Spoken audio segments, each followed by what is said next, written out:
Hello, everyone, and welcome back to another episode here on the 5571 podcast. My name is Danny, and for those that don't know, this is a podcast all about what's new and what's happening at the Disneyland Resort to better help you plan your visit or your vacation, and also just to enjoy if you're a frequent visitor. We also sometimes talk about other theme parks like Universal Studios and Knott's Berry Farm, and it's a little bit of a light news week this week. We have a few things to talk about, and of course, some speculation things to talk about as well. But let's go ahead and get into the episode. So, over the weekend, the holiday weekend, I had a chance to actually visit the parks, and specifically just Disneyland Resort. And it was actually really, really dead. It was pretty light crowds, which is kind of understandable this time of year. We have all of the annual passes that are on the lower end of the available passes blocked out. And so they aren't able to return until mid-August. And then we also have the highest price point on tickets during the middle of summer as well too. So we typically do see a drop in attendance in the summer at this time. And it kind of makes sense now why Disney is also doing more refurbishments during the summer because they have a lot less attendance during these periods. So once we get back to the fall season, we can definitely expect attendance to peak right back up to where it had been before. We're going to probably see record attendance again in August through October, which has now become the busiest time of year at Disneyland Resort. But with that being said, Halloween is on the horizon, as well as the spooky haunt season over at Knott's Berry Farm and Universal Studios. But for right now, we have one major thing on the horizon for Disneyland Resort, and that is its birthday. July 17th, 1955 was the opening date of Disneyland, and we are just at this point 10 days away from Disneyland turning officially 70 years old, and also debuting two new things at Disneyland. And I wanted to get into those really quickly.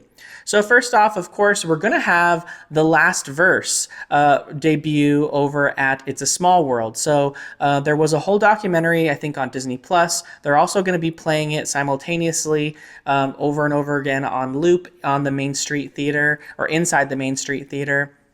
Over at Disneyland Park.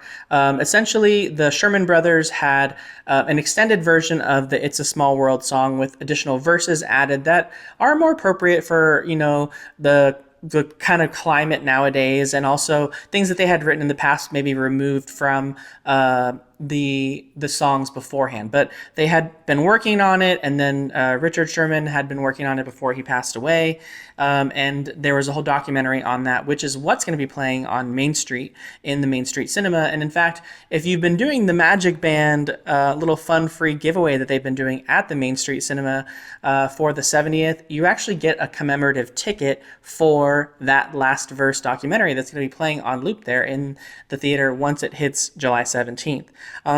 But on that day, It's a Small World will reopen with the new song. So if you guys want to kind of document or experience It's a Small World one last time with the current version of the song, you'll have to do so before July 17th. And then on July 17th, forevermore, moving forward, It's a Small World will have the new version of the song with the last verse added and the additional words. And if you guys were curious about what the last verse was or what it is that's being added to It's a Small World, there's a whole new ending to the song before it starts the loop back over again, and I'll read it to you guys right now.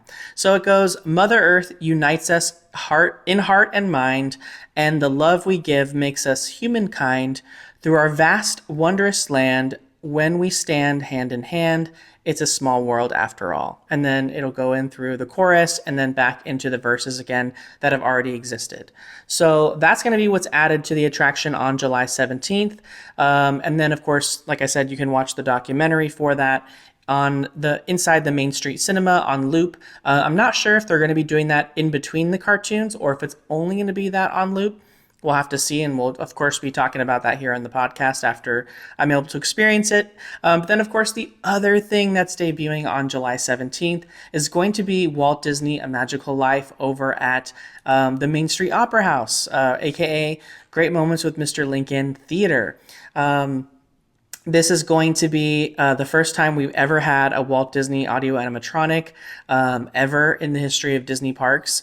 It's a huge deal, right? To commemorate someone so iconic to the company, so iconic to a lot of people in general. So there's a lot of pressure for this animatronic to be really, really good, and I'm sure Imagineering is very nervous to make sure that it's good and debuts well too. So this will be highly anticipated for a lot of people, and we've talked about it before, but it's worth mentioning again on the podcast.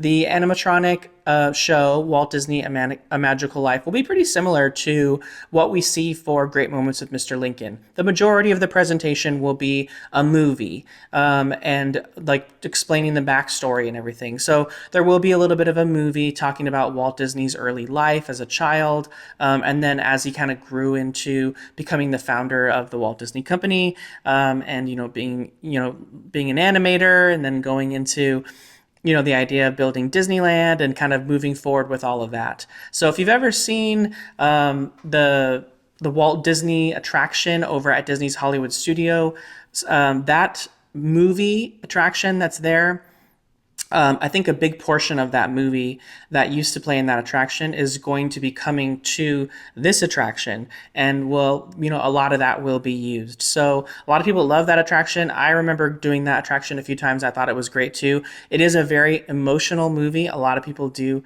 get emotional while watching that movie and that attraction that used to be there, and so it'll probably certainly move audiences here at Disneyland who maybe haven't experienced that, or maybe who remember the attraction at Walt Disney World. But just like Great Moments with Mr. Lincoln, after the movie subsides, there'll be a moment where the screen pops up and then reveals a scene, and in which case we've already seen from the concept artwork, it'll be a corner of Walt Disney's office at the Walt Disney Studios in Burbank. And it'll be, him kind of leaning on the desk and potentially probably standing up full right after he's, talking to us a little bit and giving some sort of speech to the audience in his audio animatronic form.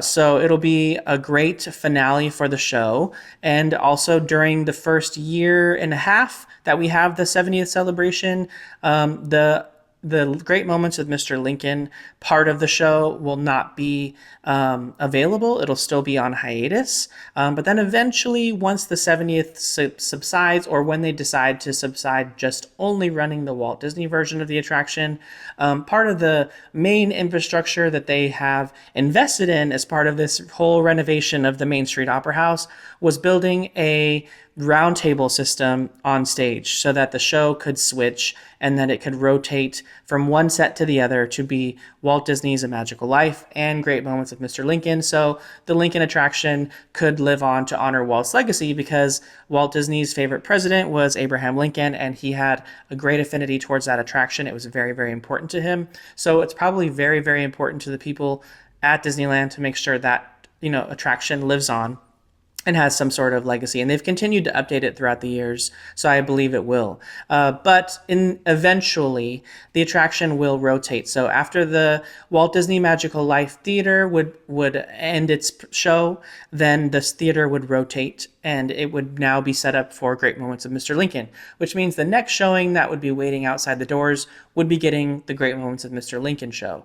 And then those wanting to see the Walt Disney show would have to come back in the next 20 minutes to do the next show after that, etc. And they'll probably indicate that as such with signage or with, announcements from the cast members who spiel in the pre-show area, that new gallery that's set up. So we'll have to keep an eye on how that works too, eventually when that goes live. In addition to the theater opening, that whole Disney gallery exhibit beforehand, we've seen it change to quite a few things over the past few years that they've been using that space. More recently, we saw the 10-minute short that was on Disney Plus that celebrated Disney's 100 years. This particular short actually did a really good job recently of drawing crowds into that space.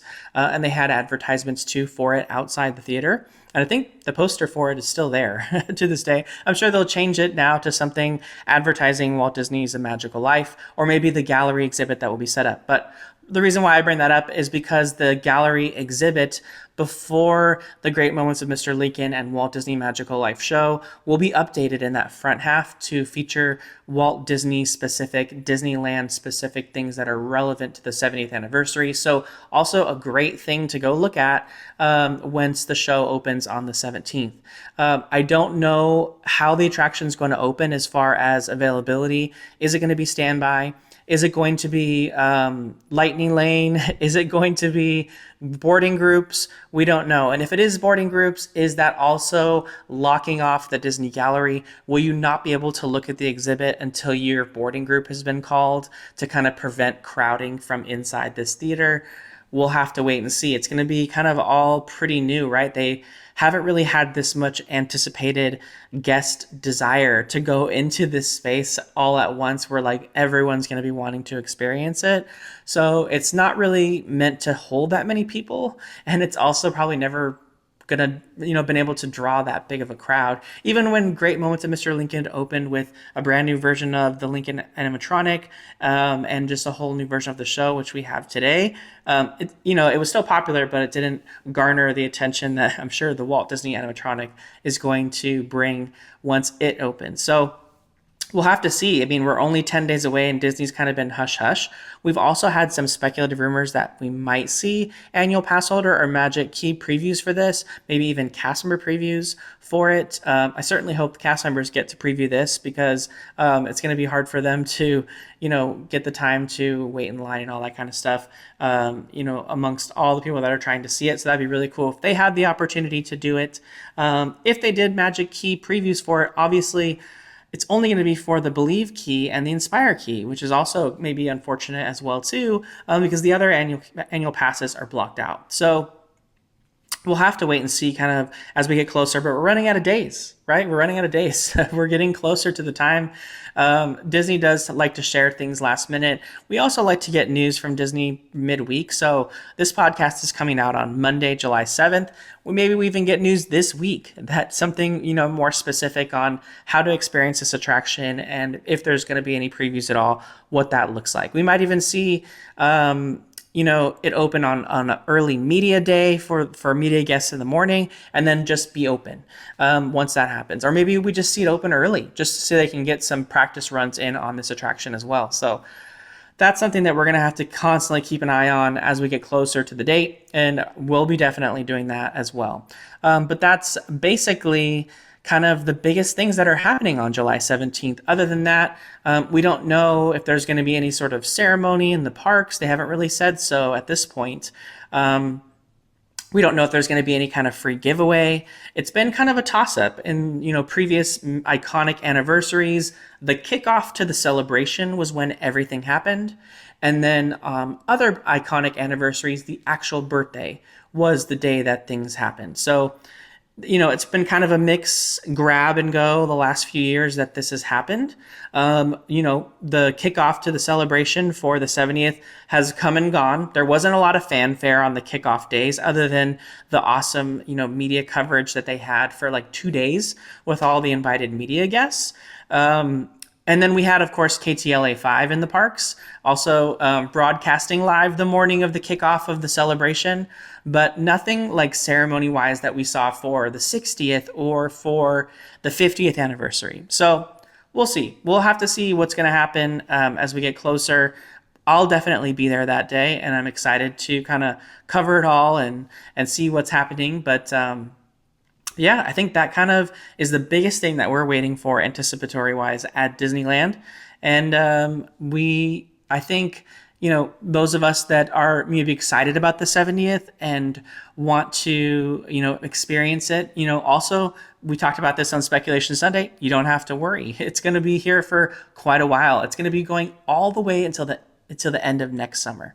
So we have quite a long time, with the celebration and the offerings and the special food offerings and the merchandise. Like it's going to be available for a while, and who knows, we might even get new things that roll out in between now and next summer to kind of extend to the fanfare of the celebration. Next up, I wanted to talk about Halloween time offerings coming to the park since they're just around the corner, right? We've passed the 4th of July, and the next major holiday that we all can look forward to, at least the ones that transform the parks, is going to be Halloween season. And it's the things that they're already starting to prepare for at places like Knott's Berry Farm and Universal Studios.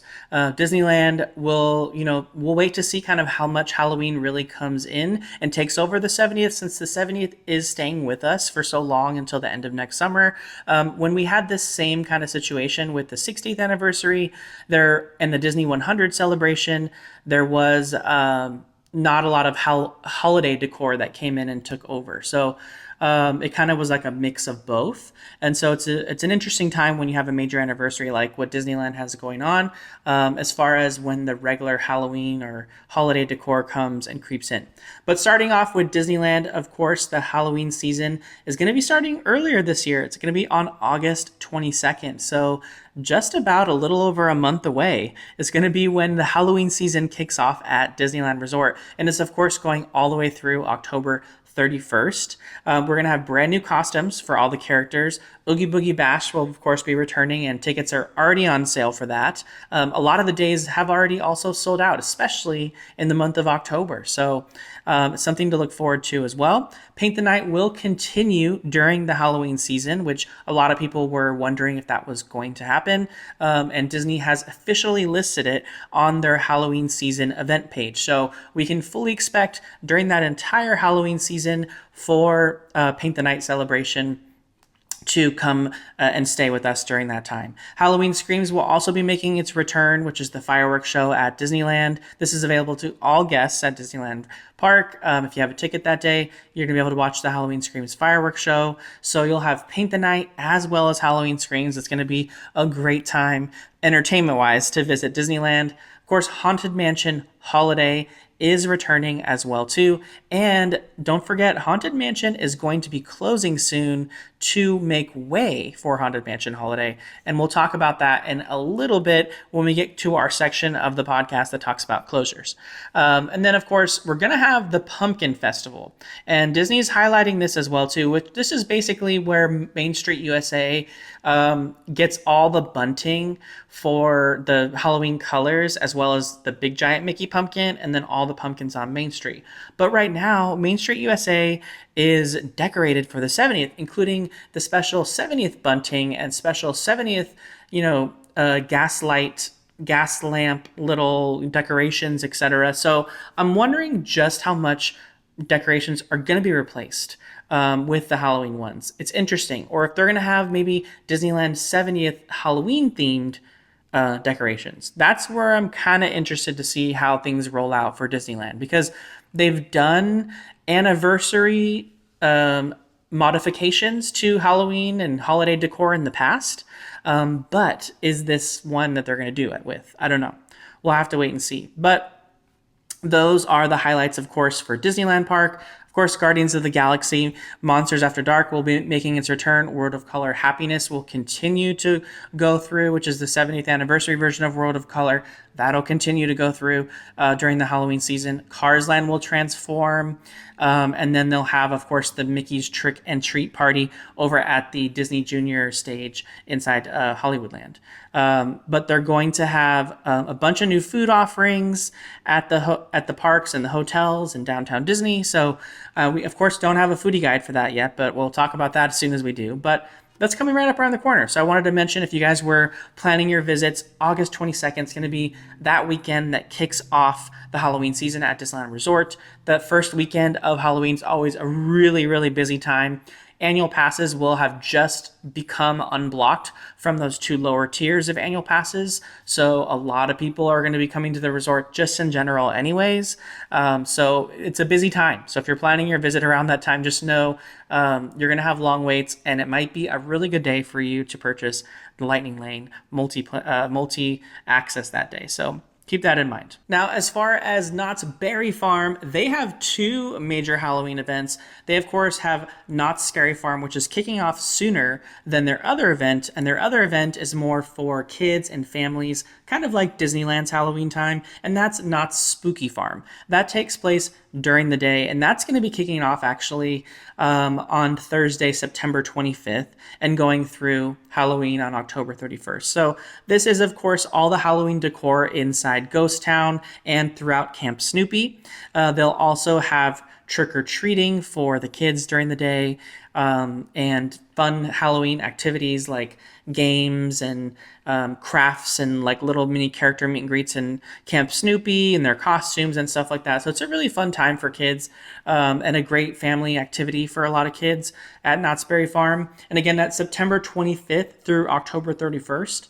And it's only during the day, because at nighttime, Knott's Berry Farm gets really scary and becomes Knott's Scary Farm. And that actually starts a little bit sooner than the Spooky Farm activities at Knott's. So Knott's Scary Farm is actually kicking off this year with its first night on Thursday, September 18th. So right in the middle of September, just after when Halloween Horror Nights starts, and we'll talk about that next in just a second, is going to be the next season of Knott's Scary Farm, and with some major surprises, right? We're going to have 2 brand new mazes in that backstage area behind Ghost Rider. So that's where our 2 new mazes are this year. They have replaced Bloodline 1842 and also Waxworth with 2 brand new mazes.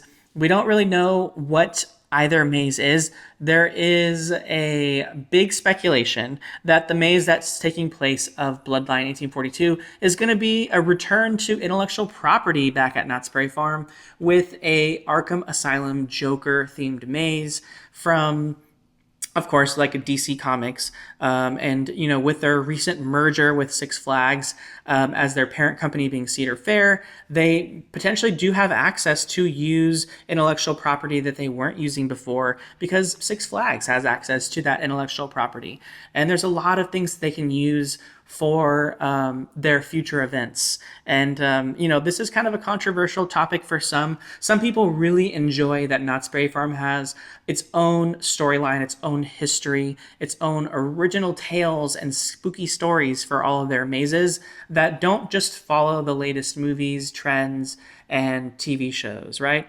And so those purists may not be happy with something like an Arkham Asylum maze coming to Knott's Berry Farm, but I say I'm looking forward to either one. And there's parts of Knott's Berry Farm that are great for original stories, like, of course, Ghost Town and the lore that they've created for why Scary Farm even exists. And I feel like Ghost Town can stay that sacred place where those original storylines continue on. And places like the backstage area that don't really have a theme and aren't really connected to Ghost Town in any way, those can have these extra storylines. They're not in the park. They're not in a themed area of the park. They're, we've had things like Dark Entities, which is like you're out in outer space. And then we've had Bloodline 1842, which is like, the year 1800s, and you're, battling vampires. And then there was Waxworks, which was like a classic 1920s, 40s wax museum that, had a killer behind it all that was trapping bodies in wax in his museum that were still alive.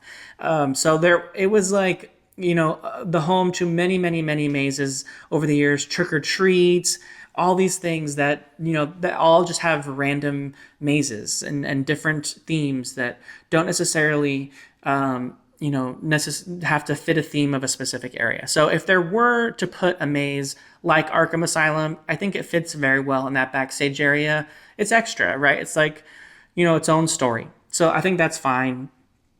And I'm excited to see what Knott's shares with us. Of course, Midsummer Scream is in the month of August, and then Knott's Berry Farm's own announcement event is in the month of August as well too. So as far as Knott's Scary Farm, you can already get tickets for Knott's Scary Farm, and if you have a season pass to Knott's Berry Farm, you can already add the Knott's Scary Farm add-on to your pass, so that you can then use your season pass for every night of Knott's Scary Farm, which is what I did as well too. So those are already available. Knott's Scary Farm tickets do sell out, so make sure that, or the add-on does sell out really fast. So make sure if you were wanting to add it to your pass that you did that as soon as possible, because that'll be the first thing that gets cut off. And then the tickets will still be available pretty much all the time. The chaperone policy is still in place at Knott's Scary Farm. So if you are under the age of 18, you're going to have to come with a chaperone adult.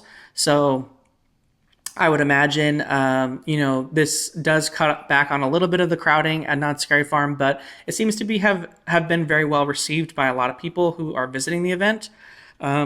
So keep that in mind. And you can read about the chaperone policy already now if you have younger kids that are interested in going, just so that you can make sure that they're going prepared. We see a lot of people go every single year to Knott's Scary Farm, and a bunch of kids waiting outside security that are just stuck there because their parents dropped them off and they don't have a guardian to go in with them to the event, and they didn't maybe do their research before they came to the event and bought tickets. And I think when it comes to the chaperone policy, Knott's is not going to refund tickets that you didn't buy just because you didn't know the policy was in place. It's in a big red banner on the Knott's Scary Farm page. It says, learn about our chaperone policy, and then you can click learn more and read about it. So if you are planning on going or your kids want to go, make sure you read about it so that you are prepped and ready for the chaperone policy and you're not making the mistake of dropping off your kids there without a chaperone. And lastly, I wanted to talk about Universal Studios Hollywood. Now, their event begins on September 4th for Halloween Horror Nights and goes all the way until November 2nd. Their tickets are already on sale, as well as their annual pass for the event, which is called the Frequent Fear Pass. Now, they do sell out rather quickly. They also have a lot of add-on options, like Knott's Berry Farm, but a little bit more. They have early entry, which is an add-on. They have Express, which is without having to wait in lines. And they have Express Unlimited, which lets you use it all throughout the night over and over again. So there's a lot of different things different levels of tickets that can sell out. So all these things being on sale already, if you already have an idea of when you want to go, or like maybe just want to see pricing for different dates, go check it out already. Especially if you're looking to go like on some of the more iconic days, like maybe some of the days in October, maybe the first night. Check it out because they do run out. They will sell out. So that's something to keep in mind. Now, as far as Halloween Horror Nights, we don't know too much just yet. There's a lot of speculation, of course, as there always is every single year.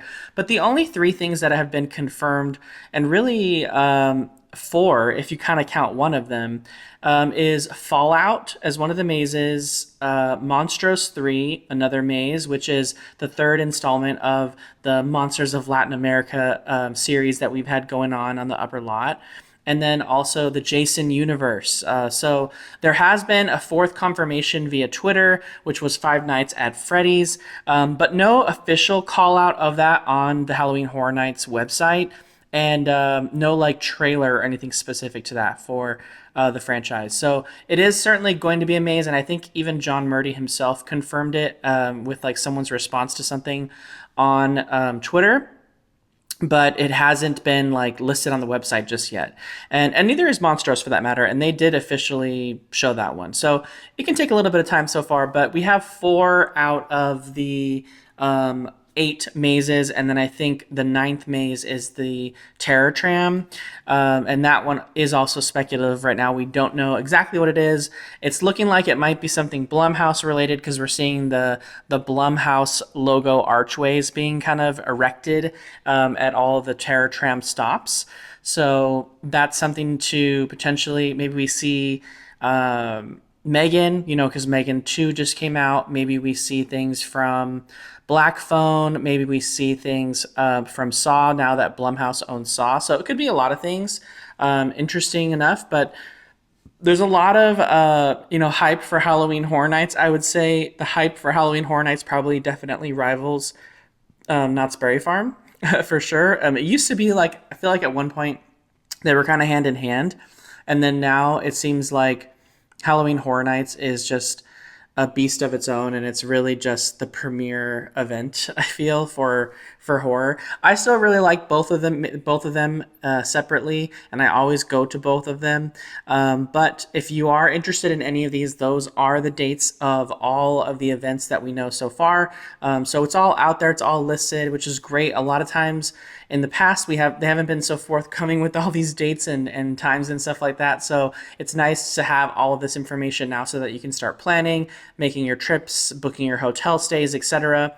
If you are going to Halloween Horror Nights, I highly recommend staying at the Sheraton Universal if you don't want to drive home super, super late at night. The event can end at like 1 or 2 in the morning, and driving if you live anywhere else in Southern California that's not LA, you might have to drive home a pretty long ways to get back. So a lot of times I like to stay at Sheraton Universal. They have a really great hotel there. It's really close. They have shuttles that go back and forth. You can also walk to the park as well too. So something to keep in mind. As far as the rest of like the Halloween offerings inside Universal, they don't really have a lot of Halloween specific stuff. It's really just Halloween Horror Nights. So Knott's Berry Farm kind of does the two options, one more family friendly, one with the Scary Farm. But with Universal Studios, it's really just like Halloween Horror Nights as like their main offering. So not like too much kid stuff per se. I think they might have some characters in costumes throughout the day that kids can take photos of, like in Minion Land and stuff, but nothing specific during the day for like a younger audience. So, but that wraps up all of the Halloween stuff. Let's go ahead and transition now into what you can expect to be closed at Disneyland as we go through that one more time, just for some things like Haunted Mansion Holiday and some other key things we didn't know too much on the details on, but we now know more since talking about it on the last podcast. So just to touch really quickly and revisit some of the closures that we talked about on the last podcast, I wanted to talk about Haunted Mansion Holiday or Haunted Mansion closing for refurbishment. Now, again, just to mention that Haunted Mansion is going to close on August 11th, and it's going to be closed for just about 10 or so days, and reopen on the 22nd, I believe. So it's closed through the 21st. This will be just the regular closure to reinstate Haunted Mansion Holiday. Now, if you remember, prior to the construction that we have at Haunted Mansion that ended up with the brand new queue that we have today and that whole new great look for the New Orleans Square area, Haunted Mansion closed originally as Haunted Mansion Holiday and reopened with the new queue also as Haunted Mansion Holiday. We have had most of the queue open when Haunted Mansion Holiday opened, but it wasn't ready yet, if you remember. So Haunted Mansion Holiday truly didn't get a chance to, bring any kind of new decor to that outdoor space, because truly we only accessed the front half of the mansion, and the back half or the second half of everything was still being worked on. And if you remember, Haunted Mansion was only available via virtual queue because there wasn't physically a queue space for anyone to wait in. So they didn't have places to hold people to wait in line for that. So they had the virtual queue because there wasn't space for it. Now that we have regular Haunted Mansion and the queue all open, I'm curious to see this time around how they incorporate the rest of the queue as well as that new outdoor area with like the trellises overhead with any Haunted Mansion Holiday decor. They didn't really have the opportunity to decorate that because, again, it wasn't ready yet when we got Haunted Mansion Holiday re-debuting with the brand new Haunted Mansion once it reopened again almost 2 years later, or a year and a half later. So that's what I'm curious to see. So in this period, do we see all new decor for Haunted Mansion Holiday in this exterior queue? In addition to that, when the exterior queue finally opened and it was still Haunted Mansion Holiday, they were still playing the normal Haunted Mansion music outside in the themed queue space, which, as we know, isn't the song that plays in Haunted Mansion during Haunted Mansion Holiday. So I'm curious to see if we see that theme roll out into this new space, including the decor, including the music. That's something that we haven't seen yet because the opportunity just wasn't there based on how it all opened since things were delayed last time, right? So something to keep an eye out on this time around. As Haunted Mansion goes down next month for its renovation to Haunted Mansion Holiday, we'll keep an eye out and see just what it's looking like with any new decor that comes to Haunted Mansion Holiday with this all new queue for Haunted Mansion, right? So, and more importantly, that queue will finally get utilized the majority of the time since Haunted Mansion Holiday generally garners a longer line than regular Haunted Mansion. Now, in the last podcast episode, I talked about the closures simultaneously of Casey Jr.'s Circus Train and the Storybook Land Canal Boats. Now, these attractions closing together is not something that's unheard of, right? That's typically how it goes. Casey Jr. and Storybook Land Canal Boats are so intertwined amongst each other that you kind of have to close one with the other simultaneously. And so much of the decor on Casey Jr.'s Circus Train is a part of what's already there for Storybook Land Canal Boat. So they're so connected in that way. So that really makes sense that they're closing together. But what I forgot to mention was actually a permit that Theme Park IQ had shared on X, which was posted way back on June 11th. And it was actually a permit that Disney had filed specifically for the Storybook Land Canal Boats, basically detailing a brand new 10-foot tall show element being added to the attraction, as well as potentially either a new version of those trellises that the boat travels through. So if you can remember, right where you get on the Casey Jr. Circus train, there's those like little garden arches that the boat travels through as it's going into the Cave of Wonders. The permit outlines installing 2 new versions of those. So I think there's like 4 or 5 or 6 of them. I can't remember off the top of my head. But maybe 2 of them are damaged. They need to be replaced. So those are probably being replaced or maybe updated with newer versions.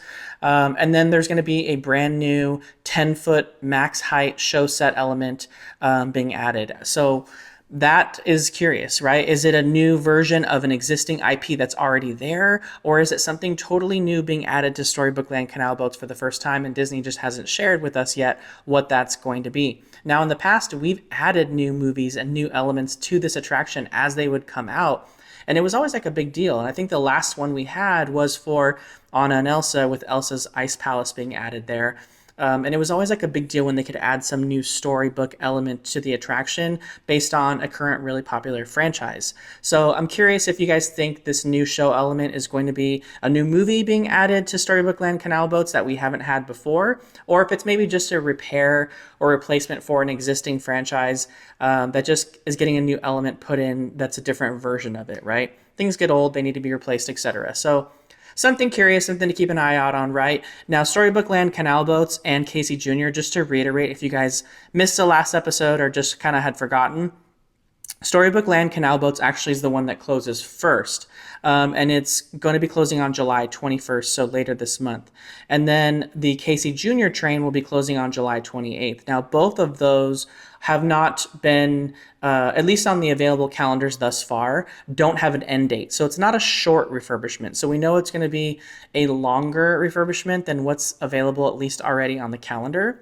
So as the dates continue to roll out on the calendar, we can keep checking to see when Casey Jr. and Storybook Land Canal Boats fall off. But for right now, the end date is TBD because it's not a short refurbishment, right? Like some of the other ones that are coming up that we talked about before, like Haunted Mansion Holiday, for instance, that one's only 10 days and it's listed as such, and you can go through and see when it drops off. In addition to that, things like the Pixar Pal Around at DCA and the Incredicoaster, both closing around the same time on Pixar Pier, they are also short refurbishments. So when you move forward on the calendar, you can see that they drop off like a week or 2 weeks later. And so we have end dates for all of those. But with something that has a more lengthy refurbishment, like Star Tours, which we talked about, and also these 2 attractions, Storybook Land Canal Boats and the Casey Jr. Circus Train, we just don't know when they're going to be closed. And that could typically indicate a more lengthy refurbishment, some more work being done, some more painting. Storybook Land Canal Boats, there's a lot of intricacies here, right? There's the canal itself, which could maybe use some refurbishment. Maybe they're draining the water and they're, working on the actual canal itself and making sure that the pumps are all up to date and sensors and things like that. And then in addition to that, they have all the miniatures, right, that have their own little small intricacies and details like lighting and sound effects that come out of them.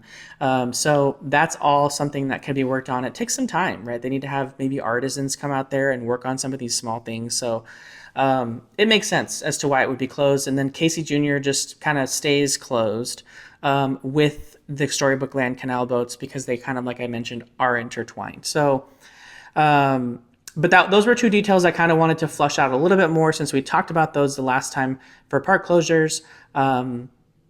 So we'll keep an eye on all of these, of course. It's a little bit easier to kind of see some of the stuff that's going on Casey Jr. and Storybook Land Canal Boats just based on other areas you can be in Fantasyland. So maybe it's a little bit easier to monitor. but we'll have to wait and see. And lastly, for the closure section, I wanted to give an update on the Matterhorn. We talked about it being closed for a while. It has been closed for a while already, right? It's been closed since May 5th. So before the 70th anniversary kickoff for the entire month of May, the entire month of June, and now into its third month in July, it's supposedly going to be opening on July 24th, with its last day of closure being the 23rd. So we'll have to wait and see on this one, right? We've been steered wrong by the refurb calendar before, where Disney just has a clerical error and they forget to update it, and then all of a sudden they issue a statement saying, oh, it's still closed. Actually, we just didn't update the calendar. So I think we're going to have to wait and see on this one if we start to see visible signs of the Matterhorn maybe coming back to life. Some scaffolding coming down, water features being turned back on, some of the flags and scrims that they put up being taken down, or maybe some of the walls in certain areas being reduced to like a smaller footprint or being taken down altogether. If those things start to happen, then it can be maybe a clear indicator that July 24th is looking like it could be the time frame. I don't know. We'll have to see on this one. I thought that we were going to see the Matterhorn closed for a lot longer. I mean, it already has been closed for quite a while, but I just thought it was going to stay closed a little bit longer just based on what we were seeing, some of the work being done, and what we had rumored to hear what still needed to be done on it. But maybe it is ready to go. I know a lot of people would be excited to have that back and running for the last point of summer here leading into the fall season. So as far as other closures go, everything else is pretty much the same as we had read off during the last episode, so I won't beat a dead horse and go into those any further. The only thing I wanted to kind of update also as well was over at the Disneyland Hotel, the closure of the High Key Club, aka the old e-ticket club. I talked about how this was going to be reopening in July, and it's looking like all signs are pointing to a sooner than expected opening date for that. Now, we didn't make the July 4th holiday, which is what I had predicted we probably wouldn't be able to make. However, they are taking walls down around the outside of the club. It just looks like things are getting ready to open and change over anytime soon. So we can keep an eye on this one. I would say it's a pretty safe bet to assume that by the 70th anniversary, July 17th, if you are going to be staying there, there's a really good shot you're probably going to have an opportunity to visit the new High Key Club if you are staying at Disneyland Hotel with concierge services. But I think that wraps up this week's episode of the 5571 podcast. I hope you enjoyed this quick little one, just talking over some quick news tidbits and, Halloween updates on the horizon. Of course, we're going to be, continuing to talk about all the little news things that come out over on Speculation Sunday on Mondo Five Fire's YouTube channel. So if you want to watch more there, you can as well. And make sure you're subscribed to this channel for more videos, more podcasts. You can also follow me on all social medias at Just Ask Danny, Instagram, Threads, X, etc. But we'll be back again on, like I said, it's Five Fire Speculation Sunday. Also more videos on this channel. And make sure you like the video and leave a comment below on some of the topics I mentioned throughout the channel or throughout the video today. But thank you for listening, for those that are listening to the audio only version of this podcast. And thanks for watching too if you're joining us here on YouTube. But until next week, thanks again, everyone.